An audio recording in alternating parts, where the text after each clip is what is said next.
Yo, moi c'est Marabout et bon, comme tu le sais, la saison NBA a déjà commencé. Je sais, je suis en retard sur mon timing, mais bon, je fais ce que je peux, j'essaie de m'améliorer. Le but de la vidéo, je pense que tu l'as compris, c'est de te faire la prévue de la saison, te dire un peu ce que j'attends, comment je vois les choses et surtout à quoi s'attendre lors de cette saison parce que expert avec un grand H, tu connais. Bref, si la NBA c'est toujours du chinois pour toi, il y a une vidéo qui t'attend et sinon, bah, on commence.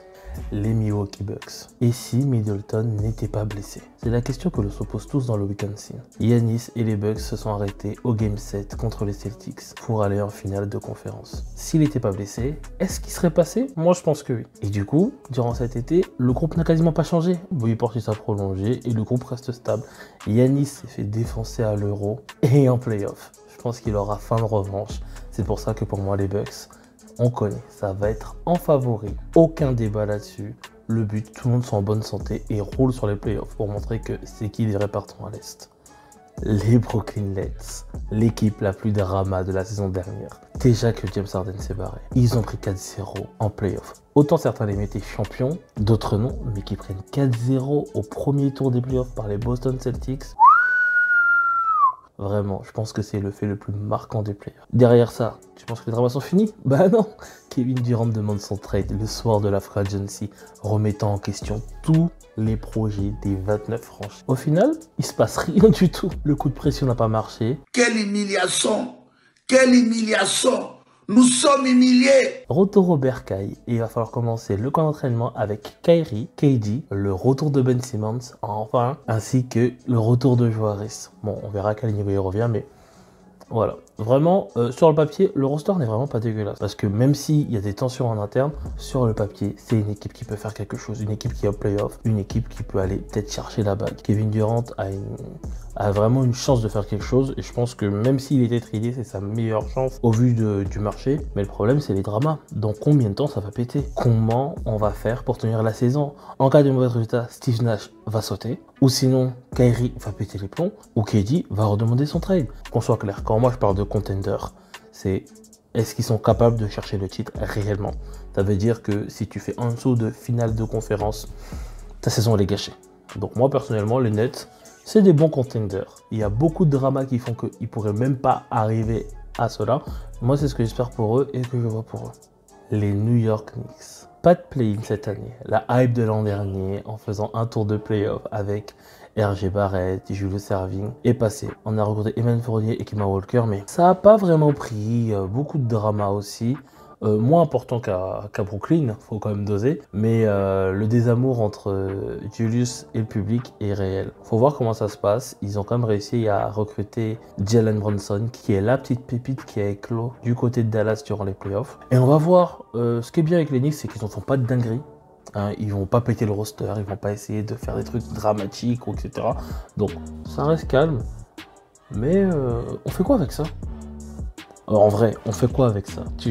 C'est pas assez fait pour tanker et c'est pas assez fort pour présenter quelque chose. Je pense que ça va être une année sans. On va essayer d'accrocher le play-in et on va voir les opportunités pour aller recruter une grosse star. En attendant, on va essayer de développer RJ Barrett. Voilà, donc pour moi, les Knicks, c'est pour le play-in. Les Raptors, les Dinos.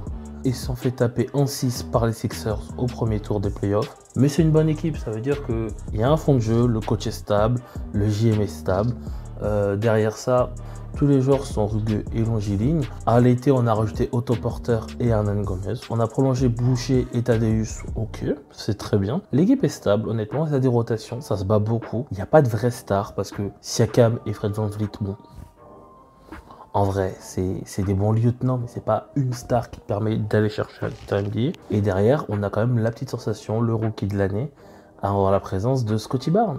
Est-ce que ça va être plus cette équipe de Siakam le temps que Scottie prenne les rênes? Est-ce que Scottie, lui, bon, on sait pas où il va aller, on sait dire en termes de plafond? C'est la question que l'on se pose. En tout cas, moi, c'est une équipe qui est très bien coachée. Le problème, c'est que la NBA, c'est une ligue de stars. Et il n'y a pas de stars. Et s'il n'y a pas de stars, il n'y a pas de titre. Donc, on construit bien. Je pense que Masai Ujiri est à la recherche du bon coup. S'il y a Kawhi qui se débloque ou je ne sais trop qui, comme en 2019, il va le saisir. Et en fait, l'équipe sera directement en contender, voire favori. En attendant, j'attends d'eux qu'ils fassent les playoffs et qu'ils se fassent défoncer dès les premiers tours. Désolé les gars. Bon, ça va être très rapide. Utah Jazz. C'est bon, ils sont fait défoncer par Dallas, à la grande surprise de tout le monde, alors que Luka Doncic n'était pas là pendant 3 matchs. Fini le projet avec Rudy Gobert et Donovan Mitchell. Ciao ciao. On appuie sur le bouton rouge, on fait exploser la team et direction le tank. On récupère des pics de draft, Sexton et Markkanen. Même si ce sont des bons joueurs, tendent à se développer. En vrai, ça va pas jouer grand chose, le Jazz, on le sait. Eux, qu'ils attendent, c'est le tank. J'attends rien de bonne chance pour la lose et surtout, on se revoit en TTFL pour vous faire bien défoncer dans la raquette. Allez, hop là. Bon qu'est-ce que tu veux que je te dise? Les Rockets, les fusées. Une équipe de tocards. Entre ceux qui se barrent à la mi-temps, ceux qui décident de plus jouer. Bref, les Rockets c'est pareil. Depuis qu'Harden c'est parti, c'est reconstruction sur reconstruction. Le point positif c'est qu'ils se sont débarrassés de John Wall. Ça c'est bon. Et là on est vraiment sur un projet full jeune. Sauf que à la recherche des pépites, ils ont des pics à ne plus quoi savoir en faire. Ça veut dire juste on va tanker. On va essayer de développer les jeunes pour voir s'il y en a un ou deux qui vont servir à quelque chose. Et sinon on joue le fond du classement pour être bien positionné au niveau de la draft. Du coup, les Rockets dans le plan tanking. Merci, au revoir. Nola. Je t'avoue que c'est une équipe qui est assez sexy. Je les avais pas vus comme darling, mais au final, depuis l'arrivée de CJ McCollum à la trade deadline en février, l'équipe est devenue un peu plus sexy. Ça arrive à accrocher le 8e spot des playoffs et ça joue les Suns en 6 où ils perdent 4-2. Ok, honorable. Mais l'équipe est pas mal. Jonas Valanciunas, Ingram, CJ McCollum. Et des bons jeunes, donc pour l'instant l'équipe se trouve bien, c'est un projet qui est vraiment sympa, assez stable, ça se bat bien, ça a du caractère, et surtout cette année il y a Zion qui est en arrivée majeure. Le Boug n'a pas joué depuis 1 an, il est fit, il est en forme, en pré-saison il a fait très mal. Hâte de voir, honnêtement, le projet m'intrigue beaucoup, j'ai hâte de voir ce que ça donne. Donc pour moi, Nola, je les classe parmi les playoffables. Mais en tout cas, il faudra compter avec eux et d'ici 1 ou 2 ans, ça sera à mon avis un contender sérieux parce que Zion a arraché un gros contrat et je pense qu'il y a énormément de choses qu'il doit prouver durant son absence. Nola, c'est parti pour les playoffs. La cité des anges, les Lakers. Très grosse désillusion. Avec une équipe qui contient LeBron James et Anthony Davis, on n'est même pas allé en play-in. Ça veut dire qu'ils n'ont même pas atteint la 10e place du classement de l'Ouest la saison dernière. Et ça, je trouve ça terrible dans la legacy de LeBron James. Autant il a dépassé les 37 000 points, que cette année il va passer Kareem Abdul-Jabbar et dépasser Magic Johnson au point et à la passe respectivement. Pas de problème. Mais à un moment, le projet faux mort. Russell Westbrook, il n'est pas trade. On a rajouté Pat Beverley. Et en plus, c'est lui le meilleur shooter de l'équipe. Oui, il a plus de 40% Pat Beverley. Mais c'est pas normal. Anthony Davis, il a trop de points cumulés sur sa carte de fidélité à l'infirmerie. Et je pense que le projet est clairement mort. Ça devait être lui et Russ qui permet de seconder LeBron pour qu'il soit encore en playoff. LeBron se retrouve à jouer des 40 minutes et doit mettre des 50 points pour gagner les matchs. Vraiment, moi je crois pas ces Lakers. J'ai aucun espoir. Si leur souhaite de se qualifier en play-in, et c'est tout ce qu'ils pourront faire pour moi. Vraiment, les playoffs directs, c'est pas possible. Faire un truc en playoffs, c'est pas possible. Anthony Davis, c'est un projet qui est mort. Faut arrêter de compter sur un bout qui est toujours blessé. Oubliez Anthony Davis, c'est de la merde. Passez à autre chose. Bref, les Lakers, play-inables, au même titre que les Knicks. C'est tout. Et c'est très triste à dire que c'est vraiment ce qu'on attend de mieux pour eux. Vraiment, c'est triste.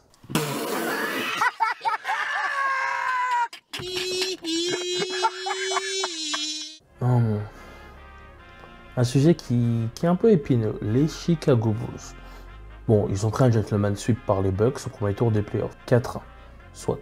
Le problème, c'est que entre les cas de Covid et les blessures, c'est pas toujours une dynamique assez sale sur la fin d'année, sachant qu'ils ont cette sale stat qui font qu'à chaque fois que les Bulls jouent un top 8, c'est défaite assurée. Et ça, pour construire une équipe et faire le titre, c'est vraiment pas top, hein. Vraiment. Donc, mais là, c'est la blessure de Lonzo Ball qui continue à se prolonger sans trop que l'on sache pourquoi.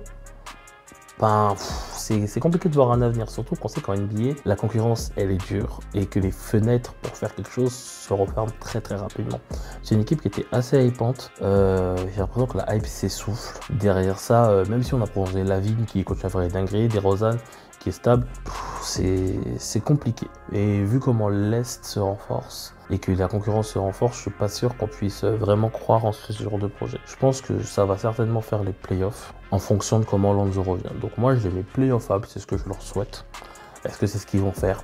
Fan des Bulls, je sais que vous connaissez ça. Des meneurs qui sont blessés, ça tue littéralement des projets et des équipes. Je suis désolé. Mais bon, je vous souhaite une playoff quand même, c'est bien. Encore un petit dernier qui nous a bien séduit pendant ces playoffs. Je vais parler des Timberwolves. Déjà qu'avec Anthony Edwards et Karl Anthony Towns, nous allons faire une belle joute de playoffs contre les Grizzlies. Peut-être une nouvelle rivalité qui aura de se créer. En tout cas, le GM s'est partonné les pouces et nous a sorti Rudy Gobert de son chapeau pendant la free agency. Et pour ça, bravo. Vraiment, cette saison, on aura un deuxième projet avec des Twin Towers comme aux Cavs et surtout deux niveaux All-Star, Kat et Gobert. Donc j'ai hâte de voir ce que ça va donner. Ça peut être assez intriguant. Est-ce que Gobert va se sentir un peu plus valorisé en attaque? Est-ce que Kat pourra vraiment prétendre à quelque chose d'autre que juste faire un premier tour? Et surtout, Anthony Edwards, c'est l'heure. Tu vas prendre les rênes de l'équipe, tu as vraiment tout ce qu'il faut en termes de leadership et tu as ça en toi. Let's go! C'est vraiment un projet intriguant. Faut voir comment ça se goupille et s'ils poursuivent sur la bonne hype qu'ils ont eu en fin de playoff dernier. Donc pour les Minnesota Timberwolves, je vous mets en playoff. Donc faites-moi mentir et allez plus loin. Voilà. Ensuite, Portland. En vrai, je sais pas quoi dire. Je sais pas si je dois être content ou pas. Ils ont re-signé Nurkic et Anthony Simons. Ok, ça, c'est bien. Derrière ça, on a Gary Payton 2 et Jeremy Grant qui sont arrivés pour étoffer le roster et le 5 de départ. Très bien. Sauf que l'année dernière, ils ont appuyé sur le bouton rouge pour assainir les salaires de la franchise. Et du coup, après Lillard, il n'y a plus personne. Heureusement qu'Anthony Simons a step up. Mais derrière, ça fait pas le playoff, pas le play-in. Une année sans Lillard, j'avoue que c'est quand même triste en NBA. Et j'ai peur qu'il gaspille son talent à Portland parce qu'il fera pas grand chose, quoi. C'est dur de monter une équipe et c'est encore plus dur d'être fidèle à une équipe qui n'arrive pas à bien t'entourer pour que tu puisses jouer le titre. Est-ce qu'ils ont atteint leur plafond avec CJ McCollum et compagnie? Ah, je sais pas, au moins ils ont fait une finale de conférence, il me semble. En tout cas, le talent de Lillard continue à pourrir à Portland et je leur souhaite un play-in. Bonne chance à vous. Que dire? Double MVP et je te remercie pas parce que tu m'emmerdes et tu fais chier le déjeuner Embiid. Tes stats historiques, vraiment, Jokic a sauvé la saison de Denver qui s'annonçait vraiment très sombre. Michael Porter Jr. se baise au bout de 4 matchs et Jamal Murray n'a pas joué de la saison. Malgré ça, Denver va en playoff et c'est incroyable. Bon, bien sûr, ils sont tapés en 5 par les Warriors. Gentleman sweep, ok. Mais on le savait déjà qu'ils allaient rien faire en playoff. C'est déjà un exploit qu'ils y soient avec Jokic qui est MVP encore une fois. Bah du coup, on croit au groupe. Et ça veut dire quoi? Ça veut dire que l'effectif ne faut pas énormément bouger. On met le super match à Jokic. Et on attend le retour de Jamal Murray et MPJ qui devraient être là pour le début de la saison. Derrière ça, on arrive à avoir un petit KCP, vraiment un petit style lors de la free agency qui rendra bien des services. Et pour le reste, on verra. Honnêtement, c'est assez sexy Denver, ça s'est bien battu au premier tour des playoffs. Et derrière, quand tu as les deux stars qui reviennent, on veut voir où le projet va aller. Sauf que la fenêtre n'est pas énorme, c'est de la NBA. Donc il va falloir confirmer assez rapidement. Et le but de la saison régulière, là, c'est de remettre les gens en rythme pour être chaud lors des playoffs et voir les dingueries. Pour moi, Denver, il n'y a pas une once de question. C'est contender direct. Bon, ok, si, vraiment.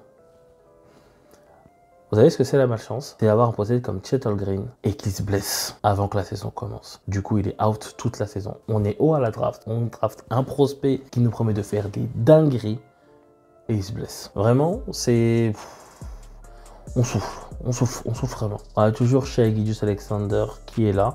Mais bon, c'est quoi le projet? C'est quoi le projet quand tu as un gars comme Shai dans ton effectif? La question c'est quoi le projet? Tu vas où avec ça? Et qu'est-ce que tu peux offrir pour qu'il puisse rester? Parce que la fenêtre est courte. Oui, je sais, je me répète, mais c'est vraiment le projet. C'est si la fenêtre est courte, il faut faire quelque chose. Et juste attendre des pics pour avoir un bon choix. Je suis pas sûr que ça va le contenter, hein. Il a pris de l'argent, la maman est à l'abri, très bien. La question maintenant c'est on fait quoi? Et pour l'instant, ce que l'on fait, c'est qu'on tank. Est-ce que ça va être suffisant pour le faire garder?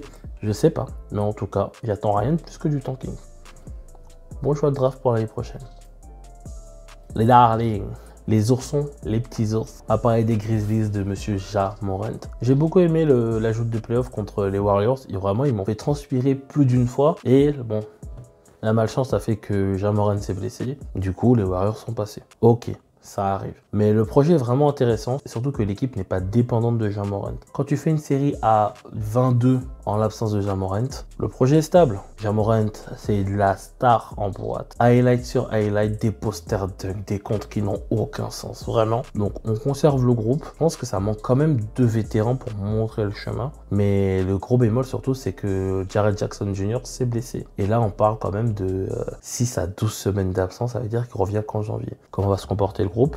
Est-ce qu'ils pourront rééditer leur performance? On ne sait pas. Mais ça manque de stars. Est-ce qu'on va demander à Triple J dans les trucs? Oui, il faut qu'il step up, il faut qu'il arrive à des niveaux de Middleton et autres. Et du coup, avec l'effectif qu'ils ont les bons role players, ils ont les 3e, 4e larrons qui feront. Mais il faut une deuxième vraie option dangereuse pour seconder Ja Morant. Sinon, il va être trop seul et sur de projet, ça va vite mourir. Moi, ce que je souhaite, c'est que les Memphis soient le nouveau OKC, qui puisse atteindre une finale de conf et montrer des choses. Et j'espère qu'ils vont durer plus longtemps qu'OKC. Mais bon, ça, seul l'avenir nous le dira. En tout cas, pour l'instant, les Grizzlies, c'est contender, en espérant que Triple J revienne bien. Et puis, on verra. Dallas.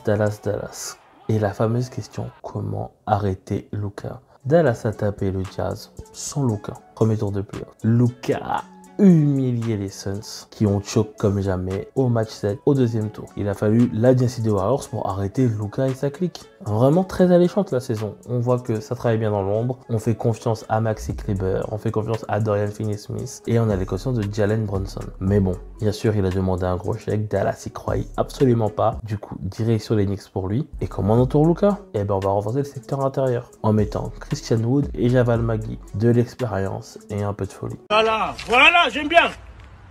Le seul truc qui est chiant, c'est qu'on n'a pas su remplacer le côté créateur de Jalen Brunson. Et ça veut dire encore plus de responsabilité sur le dos de Luka. Non pas qu'il puisse pas l'assumer, c'est juste que il en faut être un deuxième pour le permettre de se reposer, gérer les temps faibles et ne pas être Luka dépendant quand il sort du terrain. En tout cas, le secteur intérieur est renforcé, ça c'est intéressant et on verra où ça mène. Même si pour moi, Luka est vraiment trop seul, donc je crois pas du tout qu'ils vont faire quelque chose en playoff. L'année dernière, c'est un aliment de planète. Faut vraiment que les Suns choquent au niveau ultime pour qu'ils puissent passer, parce que dans aucun scénario ils devaient le faire. Enfin, c'est très bien pour eux qu'ils l'ont fait, mais je suis pas sûr que ça va se réitérer. Donc moi, je mets Dallas en playoff, et c'est déjà bien comme ça.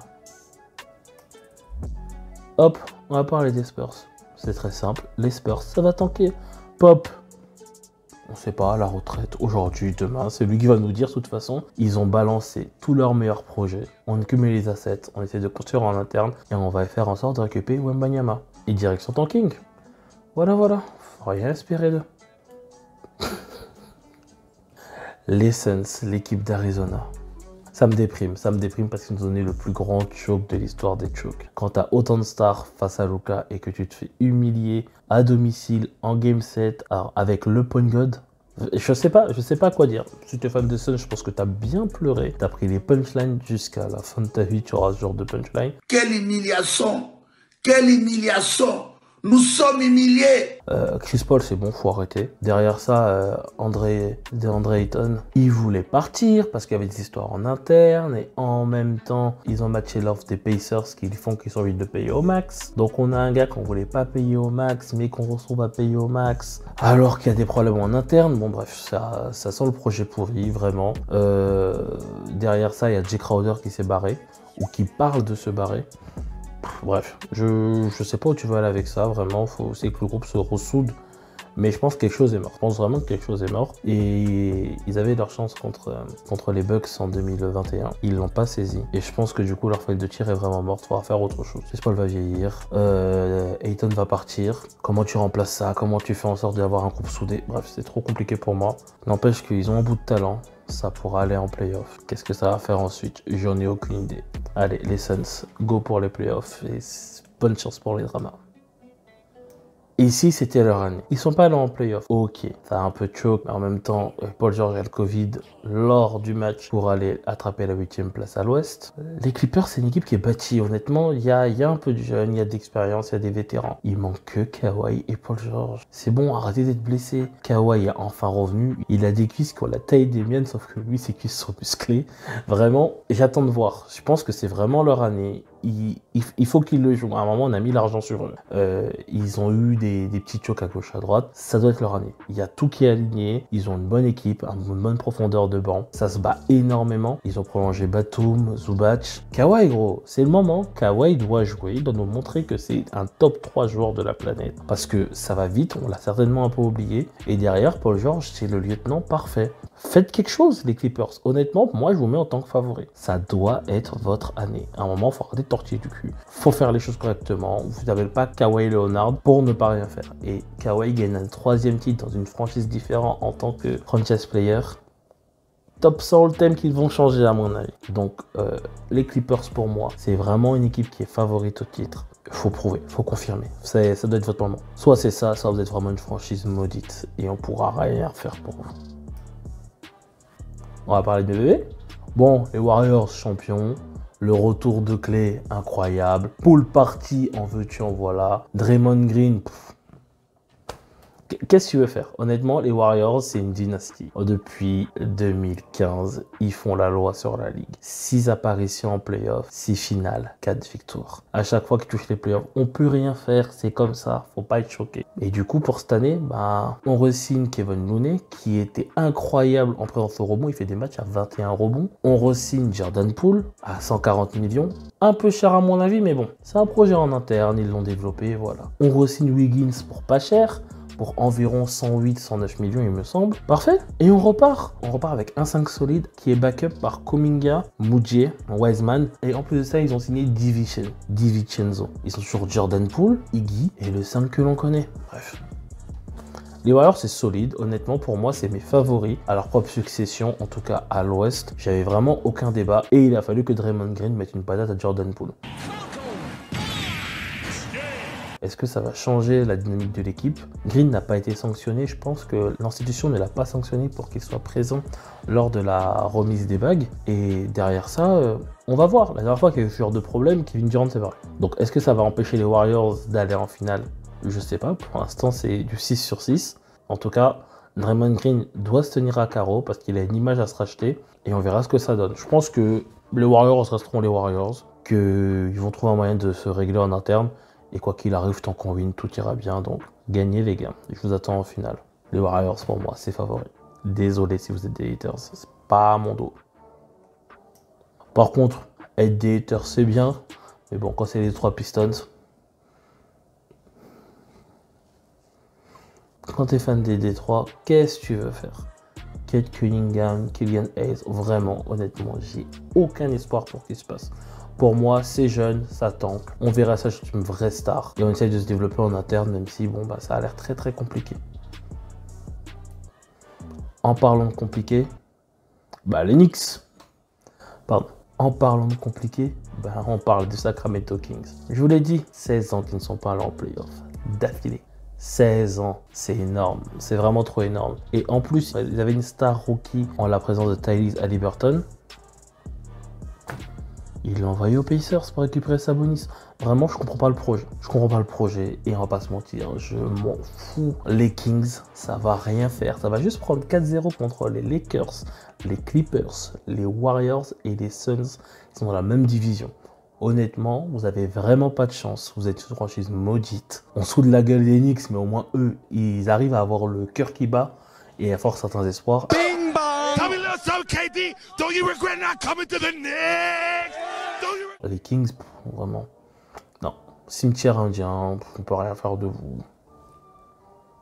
Si t'es fan des Kings, change. Va voir quelqu'un d'autre. Je sais pas moi. Tu peux aller voir les Cavs. Les Cavs, c'est cool. Les Cavs, ils ont Donovan Mitchell. Les Cavs, c'est hypant, c'est bandant. Ils ont Darius Garland, ils ont Evan Mobley, ils ont toujours le Jarrett Allen. Et maintenant, ils ont Donovan Mitchell. Donovan Mitchell. La ligne arrière est vraiment, vraiment très sexy. Quand tu as Donovan Mitchell dans ton projet, tu sais que tu ne veux pas juste jouer le play-in ou les playoffs. Tu veux être contender.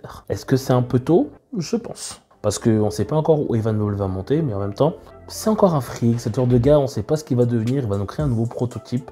Un peu comme ce que Giannis a fait, peut-être, ou comme Kawhi, on ne sait pas. Evan Mobley a tout le potentiel du monde, on verra où ça va aller. La question, c'est à la limite, ça va être l'équipe de qui? De Darius Garland, de Evan Mobley, de Donovan Mitchell. Moi, je les mets en playoff. sûr. Ça va peut-être passer un tour, mais ça n'ira pas jusqu'au final NBA, encore moins jusqu'au final de conf. C'est un peu trop jeune, mais le projet est intéressant. Il manque encore une ou deux pièces ou l'éclosion d'un ou deux joueurs pour faire quelque chose. Mais sinon, les Cavs, c'est sexy. J'espère qu'ils auront la même hype l'année dernière et que seront confirmés tout sous le bien qu'on a vu d'eux. On enchaîne avec les Boston Celtics. T'es en finale NBA, tu perds contre les Warriors. Tu nous as fait une épopée incroyable. Tu sweeps les Nets, tu vas en 7 contre les Bucks, en 7 contre Miami. Vraiment, aucune question sur les G Brothers, Jason Tatum ou Jaylen Brown. C'est le feu de Dieu. Marcus Smart, défenseur de l'année, que de la dinguerie. Pendant l'été, tu arrives à rajouter Danilo Gallinari. Bon, le bouc il est baissé, mais c'était une super idée. Et surtout, tu as travaillé Malcolm Brogdon. Malcolm Brogdon, ça veut dire que tu n'étais pas très serein avec Marcus Smart à la main. Tu as Malcolm Brogdon qui est gestionnaire et très bon défenseur. Tu te mets Blake Griffin pour un peu de vétéran. Et on repart comme en 40. Vraiment, l'équipe est stable et c'est cool. Sauf que Ime Udoka, il a joué à touche pipi. Il a trompé sa femme avec une meuf du staff et parmi les règles des Boston Celtics, il est suspendu pendant 1 an. Ça veut dire que tu étais avec un coach rookie qui a fait un travail incroyable pour être la meilleure équipe 2022, qui est allé en finale NBA.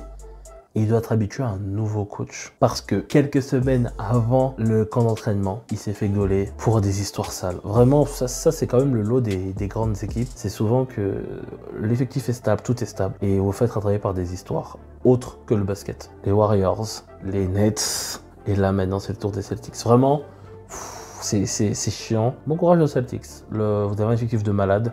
J'espère que ça va cliquer avec le coach, mais il y a trop d'incertitudes pour, du coup, je vous retire des favoris, vous êtes contenders. Je pense que même avec un coach un peu moindre, ils sauront faire les choses, ils sauront faire les tafs, c'est la même équipe. Il y a des vétérans, vous connaissez le système, vous avez prouvé des choses. Allez, refaites une belle campagne de playoff, mais sans Ime Udoka, il y a une partie d'âme qui s'est cassée à mon avis. On ne sait même pas s'il va revenir l'année prochaine. Pour l'instant, c'est vraiment chiant d'avoir une saison au titre qui est gâchée parce que le coach a fait des conneries et joue à touche pipi. Et si c'était l'un des Sixers. Moi j'y crois. Bien sûr, en même temps je suis fan de Joel Embiid, c'est normal que j'y crois. Il nous a fait une saison MVP, il est pas MVP. Merci Jokic d'avoir fait un truc historique pour le priver de sa saison. Derrière ça, on a ramené James Harden. Ça c'est cool. On a James Harden playoff, t'as une deuxième star. Et il y a Maxey qui nous a fait des dingueries pour s'imposer comme l'une des nouvelles stars montantes des Sixers. Donc on a de la jeunesse, on est backup à tous les postes. Harden n'a pas signé sa player option à 45 millions. Avec ça, il a juste signé à 35 millions pour 2 ans. Et cela permet du coup de signer des petits role players comme PJ Tucker pour renforcer l'équipe. Vraiment, Harden, il a fait un choix, il s'est sacrifié. Ça prouve bien qu'il n'est pas si égoïste que ça et qu'il croit en l'équipe et il croit en projet. Il veut sa bague, il pense que ça va se faire avec les Sixers et il a fait des efforts pour. On va voir où ça va mener. On a un Joel Embiid de gala. Si Harden arrive à perdre du poids et être un peu moins gestionnaire et redevenir un peu plus scoreur, pourquoi ça serait pas eux? Pourquoi ça serait pas eux? À un moment, c'est bon, Joel Embiid. On a compris que c'était un gars sérieux, il se blesse plus. Sauf qu'en playoff, il y a toujours un truc. J'ai mal à l'œil, j'ai mal au droit. C'est la faute à pas de chance. Je sais, je m'en bats les couilles. Arrive en forme, avec Harden, avec Matisse, avec Tobias. Et défoncez-moi ces playoffs. C'est bon, il y en a marre d'être. Mais peut-être que, et si que, il n'y a plus Ben Simmons, il n'y a pas de drama. Il y a toujours Doc Rivers, mais bon, on fait ce qu'on peut avec ce qu'on a. La finale de conf, les gars. Vous êtes des contenders, vous n'êtes pas favoris. Vous êtes des très très gros contenders. J'attends ça de vous. Tu te souviens tout à l'heure quand je te parlais de... Il y a beaucoup de trucs quand tu peux être une équipe stable et derrière ça, tu peux pas confirmer parce qu'il y a des histoires à côté. Des mois de Charlotte Hornets. Tout allait bien. Lamelo, sexy, Mike Bridges en course pour le 6e homme de l'année. Et Miles Bridges, violence conjugale, il est suspendu et on ne sait pas s'il va remettre à pied en NBA. Déjà que la NBA est impitoyable en termes d'image. Là, tu étais sur le point de re-signer un contrat, donc tu es en contrat tiers.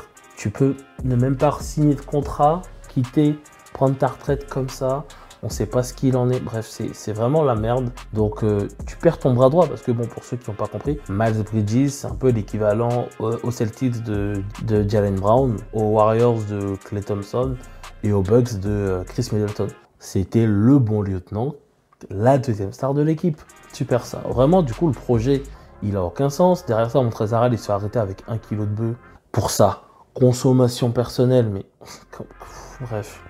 Voilà, l'extra sportif. Il passe un été pas top. L'extra sportif, c'est la merde.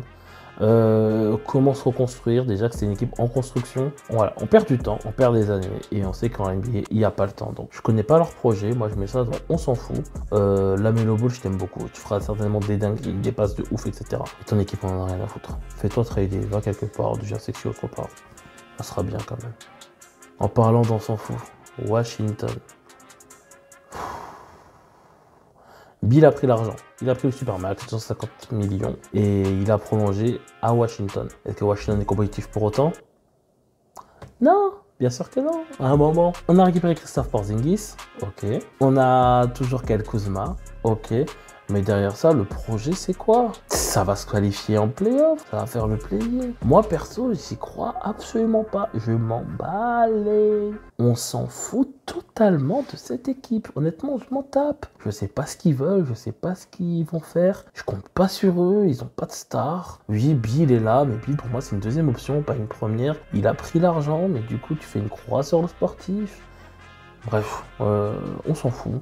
On va parler d'une autre franchise. Allez, on s'en fout. Washington, c'est classé.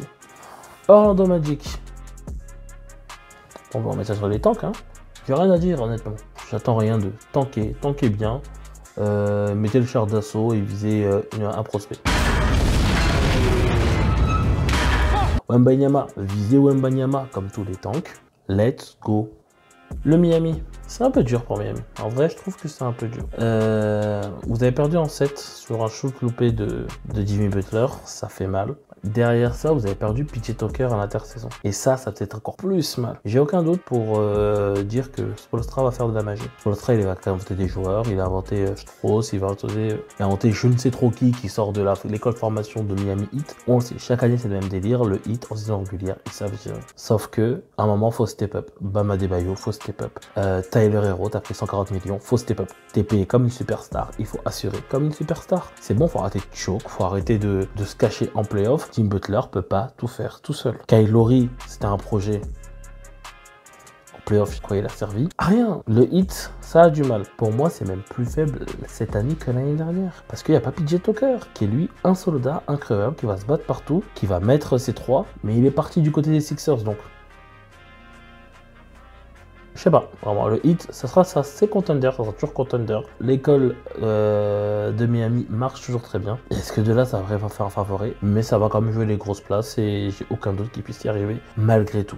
La saison va faire forcément des surprises. Allez, on va bientôt finir. On va parler des pigeons d'Atlanta qui ont récupéré Dejounte Murray. Triangle s'est fait tabasser les ans derrière en playoff. Il était en prison, il a pris trop de coups. Et du coup, ils font un deuxième créateur à côté de lui. On continue avec John Collins, on continue avec les jeunes, avec Clint Capella. Le but est toujours de créer quelque chose d'attrayant pour vos attrayants d'évoluer au plus haut niveau. Et Dejounte Murray semble être cette réponse. Deuxième créateur, fort défenseur et en plus c'est un bad boy. Donc pour continuer à être le meilleur de la NBA, je pense qu'il a trouvé un super copain. On va voir comment ils sont complémentaires. Ça va peut-être permettre à Triangle de jouer un peu plus off-ball. Honnêtement, ça peut être intéressant. On va voir ce que ça donne. Et du coup, let's go. Honnêtement, c'est assez intriguant. Moi, ça m'intéresse. Je vais voir ce que ça va donner pendant l'année. Et j'ai aimé en tant que joueur playoffable. À vous de me faire mentir, d'aller plus loin. Et ils sont largement capables d'aller plus loin. Et pour finir, bon bah les Pacers, ils ont récupéré plein de jeunes. Ça va juste tanker. Construire au niveau des jeunes, récupérer un gros, en espérant que ce gros soit Wembanyama. Encore une fois. Bon ben, voici ma tier list pour cette saison. Voici mes favoris, Bucks, Clippers et Warriors. Le champion se trouve là pour moi. Les contenders, Nets, Denver, Grizzlies, Celtics, Sixers et Miami. Donc contenders pour moi, c'est des gens qui doivent absolument jouer la finale de conférence. Et si ça se fait pas, la saison est totalement loupée. L'accès aux playoffs pour Toronto, Nola, les Bulls, Timberwolves, Dallas, les Suns, les Cavs et les Hawks. S'ils arrivent au moins en play-in, la saison est sauvée pour les Knicks, les Lakers et Portland. Et pour le reste, bon ben on s'en fout. Hein. En même temps, je regarde pas la NBA pour regarder les derniers. T'as à peu près une prédiction. J'espère avoir été suffisamment complet, ou en tout cas que tu puisses savoir où moi je me situe en tout cas pour cette saison. Bon, il y a ce que je dis et ce qui se passe. Et en général, en NBA, il y a toujours des surprises. Donc de toute façon, il y aura la vidéo recap qui sera là pour nous faire une petite synthèse de tout ça. Mais il y a vraiment des choses qui vont être intéressantes. Il y a beaucoup de retours de joueurs, ça c'est cool. J'attends énormément le Rivals Day. Donc ce Rivals Day ou Rivals Weekend, ce petit week-end où la NBA nous a fait une dinguerie, ils ont mis tous les gros matchs. C'est-à-dire toutes les petites rivalités qui existent, on va l'avoir en un seul week-end. Et ça, c'est une dinguerie en termes d'audience, c'est absolument pas loupé. Donc je suis très friand de tout ça. Et derrière ça, il y a quand même des équipes qui méritent mon attention. Golden State, bon, en même temps, il y a Draymond Green à l'intérieur, les Sixers avec Embiid et Brooklyn pour voir quel drama va être là. J'aime la télé-réalité. C'est comme ça. Je veux voir comment Brooklyn va s'en sortir. Nola, les Lakers, Memphis, les Wolves. Voilà, toutes ces petites équipes que je vais voir pour qu'est-ce qu'ils vont faire. Soit en bien, soit en mal, mais je veux savoir ce qu'ils vont faire. Et on va suivre ça avec attention. Donc c'était Marabout, j'espère que la vidéo t'a plu. N'oublie pas de mettre un like et de me dire en commentaire qui tu vois en tant que favori. De toute façon, la saison elle est longue, si tu as besoin d'échanger, tu sais où me retrouver. J'ai Insta, j'ai Twitter. Et pour le reste, je te laisse me donner un peu de love et...